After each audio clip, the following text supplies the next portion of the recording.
Before leaving for Italy in 334 BC, King Alexander I of Epirus was given his fate by the oracle at Dodona.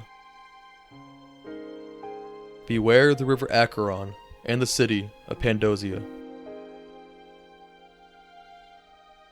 This made Alexander all the more willing to leave Epirus to aid the Greek city of Taurus in mainland Italy, because both the river Acheron and the city of Pandosia could be found in Epirus.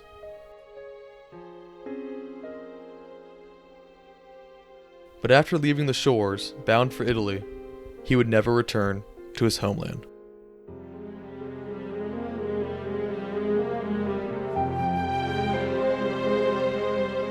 In 331 BC, after 3 years of campaigning against the Italian tribes, Alexander won many victories against the Iapygians, Samnites, Lucanians, and Bruttii. But the Epirot army was far from home, and losses were difficult to replace, especially as relations soured between Alexander and Taurus, the Greek hegemon of southern Italy.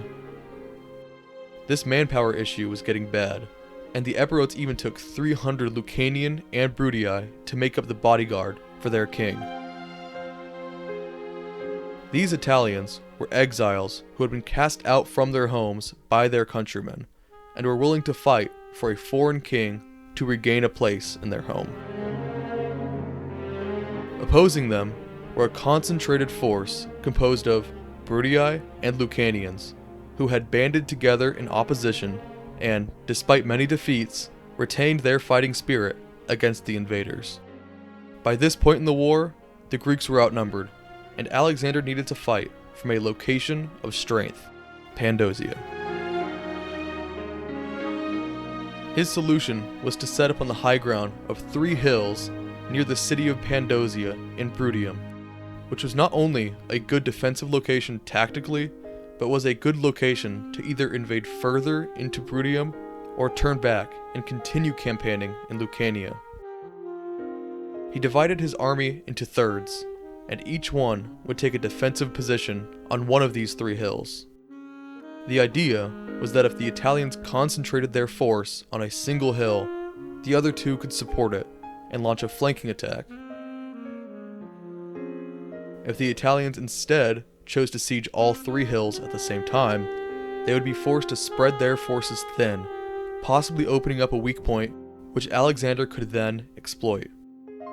This plan was solid.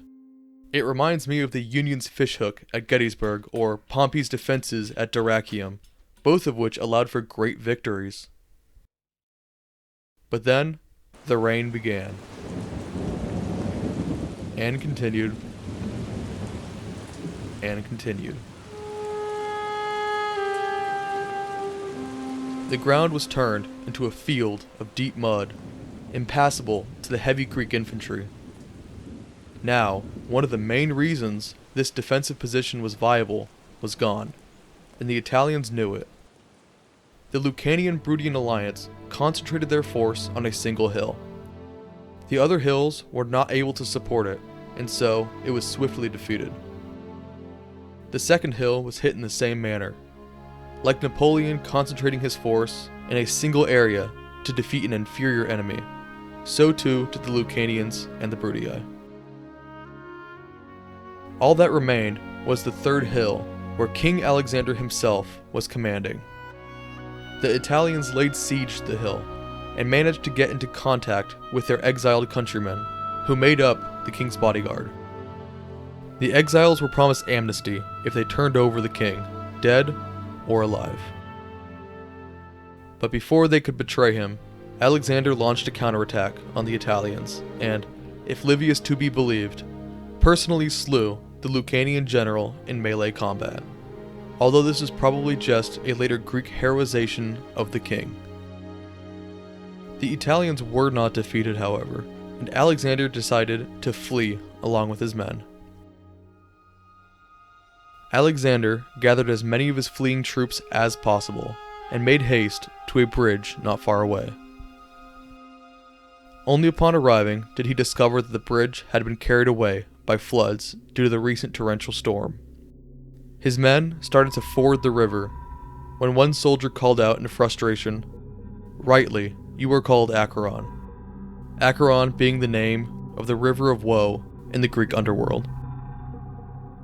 But this name had a double meaning for Alexander, as he realized that the oracle at Dodona was not talking about the Pandosia and Acheron of Epirus, but that of Bruttium.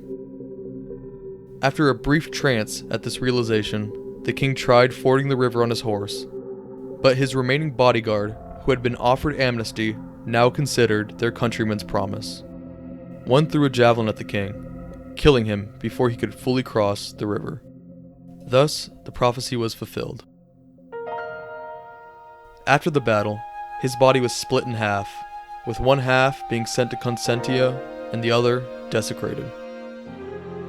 Epirus was now without a king, and a large part of their military force was defeated.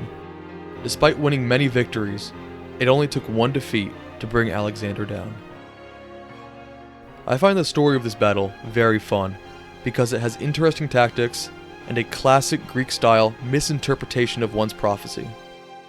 As fun as it is, however, it is important to note that the prophecy is most likely a later invention, again trying to heroize Alexander after his death. With that being said, I do believe most of the events of the battle, as attested to by ancient sources.